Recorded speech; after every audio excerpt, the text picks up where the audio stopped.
Guarantee ಯೋಜನೆಗಳು ಒಂದು ನಡ್ಕೊಂಡು ಹೋಯ್ತು ಬಿಟ್ರೆ ಇನ್ನೇನು ಆಗಲಿಲ್ಲ ಅಂತ ಕೆಲವರು ಮಾತಾಡ್ತಾರೆ. ನೆಕ್ಸ್ಟ್ ಸಿಎಂ ಯಾರು ಸರ್? ಡಿ ಕೆ ಆಯ್ತಾರೋ, ಪರಮೇಶ್ವರ್ ಆಯ್ತಾರೋ, ಖರ್ಗೆ ಸಾಹೇಬ್ರು ಆಯ್ತಾರೋ, ಯಾರಂತ ಹೇಳೋಕ್ಕಾಗಲ್ಲ. ಯುವಕರಿಗೆ ಆದ್ಯತೆ ಕೊಡೋಗಿದ್ರೆ ಇದೇ ನಮ್ಮ ಪ್ರಿಯಕೃಷ್ಣ ಅವರಿಗೆ ಒಂದು ಸ್ಥಾನ ಕೊಡಲಿ. ಇವ್ರು ಆಯ್ತಾರಂತೆ ಅವ್ರು ಆಯ್ತಾರಂತೆ ಇವ್ರ ಅಧಿಕಾರಿಗಳು ಬೇಜವಾಬ್ದಾರಿ ತಗೋತಾರೆ. ಅದಕ್ಕೆ ಅವಕಾಶ ಕೊಡ್ದಂಗೆ ಇದು ಮುಂಚೆನೇ ಮಾಡಬೇಕಾಗಿತ್ತು. ಅಲ್ಲಿ ಲೇಟಾಗಾದರೂ ಒಳ್ಳೆಯ ರೀತಿಯಲ್ಲಿ ಮಾಡಿದ್ದಾರೆ. ಯಾಕಂದ್ರೆ ಸಿದ್ದರಾಮಯ್ಯರ ಮಾತಿಗೆ ತಪ್ಪಿಲ್ಲ, ಮಾತು ಉಳಿಸ್ಕೊಂಡಿದ್ದಾರೆ. CLP ಮೀಟಿಂಗ್ ಕರೆದಿಲ್ಲ, ಶಾಸಕಾಂಗ ಪಕ್ಷನ ಆಯ್ಕೆ ಮಾಡಲಿಲ್ಲ. ಇನ್ನು ರಾಜೀನಾಮೆ ಕೊಟ್ಟರೆ ಅಂಗೀಕಾರ ಮಾಡೋರಂತ ಈ TV ಮಾಧ್ಯಮದಲ್ಲಿ ನೋಡ್ತಾ ಇದ್ದೀವಿ, ಮೀಡಿಯಾಗಳಲ್ಲಿ.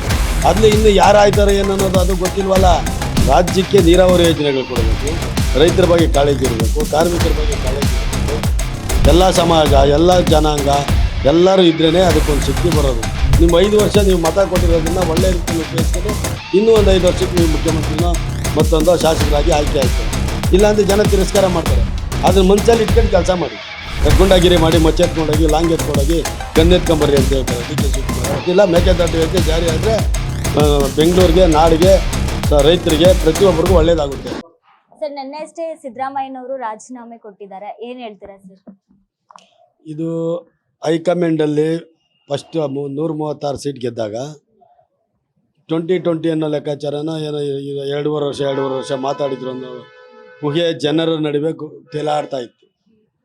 ಆ ಒಂದು ಊಹೆನಲ್ಲೇ ಜನ ಏನು 2.5 ವರ್ಷ ಆಯಿತು ಬಿಟ್ಕೊಡ್ಲಿಲ್ಲ, ಸಿದ್ದರಾಮಯ್ಯರು ಮಾತಿಗೆ ತಪ್ತಾರೆ, ಬಿಡಲ್ಲ, ಹಂಗೆ ಹಿಂಗೆ ಅನ್ನೋದು ರಾಂಗ್ ಮೆಸೇಜ್ ಹೋಗೋದು. ಮತ್ತು ಇನ್ನೊಂದು ವಿರೋಧ ಪಕ್ಷದವ್ರಿಗೆ ಇವತ್ತು ರಾಜೀನಾಮೆ ಕೊಡ್ತಾರೆ, ನಾಳೆ ರಾಜೀನಾಮೆ ಕೊಡ್ತಾರೆ, ಅದು ಹಂಗೆ ಇದು ಹಿಂಗೆ ಬಿಡಲ್ಲ, ಡಿ ಕೆ ಏನೇನೋ ವಿಚಾರಗಳು ಬರ್ತಾಯಿತ್ತು. ಸಮಾಜದಲ್ಲಿ ಮತ್ತು ರಾಜಕೀಯದಲ್ಲಿ ಮತ್ತು ರಾಜ್ಯದಲ್ಲಿ ಗೊಂದಲ ಸೃಷ್ಟಿ ಆಯ್ತಾಯಿತ್ತು. ಆ ಗೊಂದಲಕ್ಕೆ ಈಗ ತೆರೆ ಎಳೆದಿದ್ದಾರೆ. ಯಾವ ರೀತಿ ಹೈಕಮಾಂಡಿಗೆ ಕರೆದು ಅದನ್ನು ಮುಂಚೆನೇ ಮಾಡಬೇಕಾಗಿತ್ತು ಅವರು. ಮತ್ತು ಈ ಕಾರ್ಯಾಂಗಗಳು ಕಾರ್ಯಗಳಾಗೋದಿಲ್ಲ. ಇವ್ರು ಆಯ್ತಾರಂತೆ ಅವ್ರು ಆಯ್ತಾರಂತೆ ಈ ಅಧಿಕಾರಿಗಳು ಬೇಜವಾಬ್ದಾರಿ ತಗೋತಾರೆ. ಅದಕ್ಕೆ ಅವಕಾಶ ಕೊಡ್ದಂಗೆ ಇದು ಮುಂಚೆನೇ ಮಾಡಬೇಕಾಗಿತ್ತು. ಅಲ್ಲಿ ಲೇಟಾಗಾದರೂ ಒಳ್ಳೆಯ ರೀತಿಯಲ್ಲಿ ಮಾಡಿದ್ದಾರೆ. ಇದು ನಾವು ಸ್ವಾಗತಾರ್ಥ ಮಾಡ್ತೀವಿ. ವಿಚಾರನ ಒಳ್ಳೆಯ ನಿರ್ಧಾರನೇ, ಒಳ್ಳೆ ಬೆಳವಣಿಗೆ. ಯಾಕಂದ್ರೆ ಸಿದ್ದರಾಮಯ್ಯರ ಮಾತಿಗೆ ತಪ್ಪಿಲ್ಲ, ಮಾತು ಉಳಿಸ್ಕೊಂಡಿದ್ದಾರೆ ಅನ್ನೋ ನಂಬಿಕೆ ಮೇಲೆ ಇದ್ದಾರೆ. ಅದು ಒಳ್ಳೆ ಬೆಳವಣಿಗೆ, ಕಾಂಗ್ರೆಸ್ಗೆ ಲಾಭನೇ ಅಂತ ನನ್ನ ಅನಿಸಿಕೆ. ಮಾತಿಗೆ ತಪ್ಪಲ್ಲ ಅಂತ ಹೇಳ್ತಾ ಇದ್ದೀರಾ. ಒಂದಷ್ಟು ಜನ ಹೇಳ್ತಾರೆ ಮಾತಿಗೆ ತಪ್ಪಲ್ಲ ಅಂದ್ರೆ 2.5 ವರ್ಷ ಆದ್ಮೇಲೆ ಕೊಡ್ಬೇಕಾಗಿತ್ತಲ್ವಾ ಅಂತ ಹೇಳ್ತಾರೆ. ಇದಕ್ಕೇನು? ಅದನ್ನೇ ಹೇಳ್ತಾ ಇದ್ದೀವಿ ಅಮ್ಮ. ಅವ್ರಲ್ಲಿ ಏನಾಗಿತ್ತು ನಮಗೂ ಗೊತ್ತಿಲ್ಲ, ನಿಮಗೂ ಗೊತ್ತಿಲ್ಲ. ಅಲ್ಲಿ ಅವರವರು ಮಾತಾಡಿರೋದು ಇದು 4 ಗೋಡೆ ಮಧ್ಯೆ. ಆವತ್ತೇ ಬಂದು ಮೀಡಿಯಾ ಮುಂದೆ ಹೇಳ್ಬೋದಾಗಿತ್ತಲ್ಲ. ಇವರು ಸಿದ್ದರಾಮಯ್ಯ 2.5 ವರ್ಷ ಇರ್ತಾರೆ, ಡಿ ಕೆ ಶಿವಕುಮಾರ್ 2.5 ವರ್ಷ ಇರ್ತಾರೆ, ಇವರು ಮುಖ್ಯಮಂತ್ರಿ ಆಗಲಿ ಅಂತ ಅವತ್ತೇ ಸ್ಟೇಟ್ಮೆಂಟ್ ಕೊಟ್ಟು ಅದು ಕೇಳೋಕೆ ಅಕ್ಕಿತ್ತು. ಅದೇನಾಗಿದೆ ಅಂತ ನಮಗೆ ಗೊತ್ತಿಲ್ವಲ್ಲ. ಜನರ ಊಹೆಪೂಹೆಗಳು ತಾನೆ ಇವೆಲ್ಲ. ಅದೇನಾಗಿದೆ ಅನ್ನೋದ್ರ ಬಗ್ಗೆ ಯಾರು ಕ್ಯಾರಿಟಿ ಕೊಟ್ಟೋರೇ ಇಲ್ವಲ್ಲ. ಹೈಕಮಾಂಡ್ ಕೊಟ್ಟಿದ್ದೀರಾ? ಇವತ್ತು ಅಷ್ಟೇ ಇನ್ನೂ ಡಿ ಕೆ ಶಿವಕುಮಾರ್ ಅಂತ ಘೋಷಣೆ ಮಾಡಲಿಲ್ಲ, CLP ಮೀಟಿಂಗ್ ಕರೆದಿಲ್ಲ, ಶಾಸಕಾಂಗ ಪಕ್ಷನ ಆಯ್ಕೆ ಮಾಡಲಿಲ್ಲ. ಇನ್ನು ರಾಜೀನಾಮೆ ಕೊಟ್ಟವ್ರು ಅಂಗೀಕಾರ ಮಾಡೋರಂತ ಈ TV ಮಾಧ್ಯಮದಲ್ಲಿ ನೋಡ್ತಾ ಇದ್ದೀವಿ, ಮೀಡಿಯಾಗಳಲ್ಲಿ.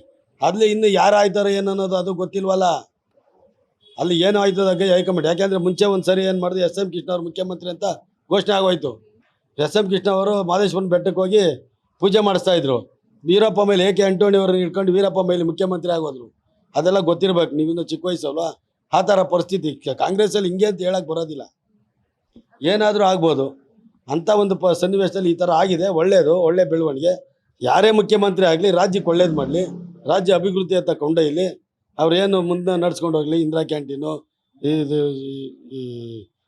ಯಾವುದು ಭಾಗ್ಯ ಸ್ಕೀಮು, ಶಕ್ತಿ ಯೋಜನೆ, ಜ್ಯೋತಿ ಯೋಜನೆ, ಈ ಯುವಕರಿಗೇನೋ ಕೊಡ್ತೀನಿ ಅಂದವು, ಇವೆಲ್ಲ ಮುಂದರ್ಸ್ಕೊಂಡು ಹೋಗಲಿ. ರಾಜ್ಯನ ಅಭಿವೃದ್ಧಿ ಅಂತ ಕೊಂಡೊಯ್ಯಲಿ. ಯಾವ ರೀತಿ ಮ್ಯಾನೇಜ್ ಮಾಡ್ತಾರೆ ಅನ್ನೋದು ನೋಡಿದ್ರೆ ಮುಂದಿನ ದಿನಗಳ ಜನಗಳು ಆವಾಗ ಅದ್ರ ಬಗ್ಗೆ ಯೋಚನೆ ಮಾಡ್ತಾರೆ. 3 ವರ್ಷ ಸಿದ್ದರಾಮಯ್ಯನವರ ಆಡಳಿತ ಹೆಂಗಿತ್ತು ಅನ್ನೋದು. ಗ್ಯಾರಂಟಿ ಯೋಜನೆಗಳು ಒಂದು ನಡ್ಕೊಂಡು ಹೋಯ್ತು ಬಿಟ್ರೆ ಇನ್ನೇನು ಆಗಲಿಲ್ಲ ಅಂತ ಕೆಲವರು ಮಾತಾಡ್ತಾರೆ ಅಲ್ವಾ. ಆ ಒಂದು ರೀತಿಯಲ್ಲಿ ಅಭಿವೃದ್ಧಿ ಆಗಬೇಕು.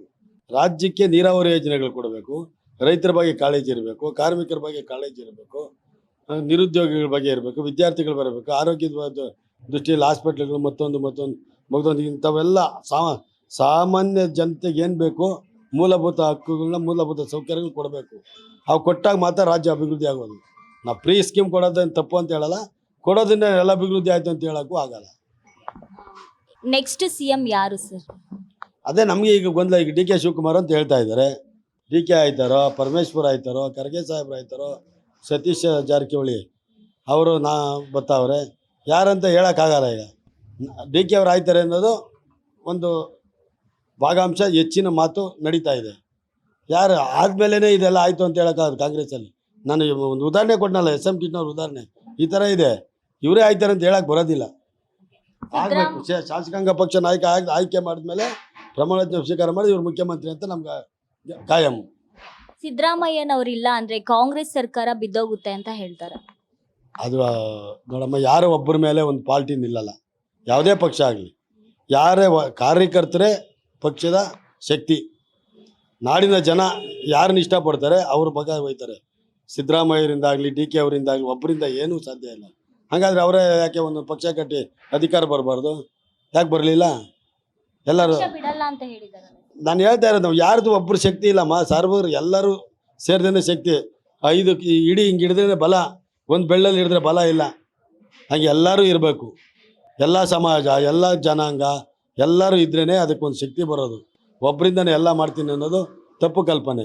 ಅದನ್ನು ಯಾರೂ ಮಾತಾಡಬಾರ್ದು. ನನ್ನಿಂದನೇ ಎಲ್ಲ ಆಯಿತು ಅಂತ ಯಾರು ಹೇಳೋದು ತಪ್ಪು. ರಾಜ್ಯಕ್ಕೆ ಅದು ರಾಂಗ್ ಮೆಸೇಜ್ ಹೋಗುತ್ತೆ ಜನತೆಗೆ.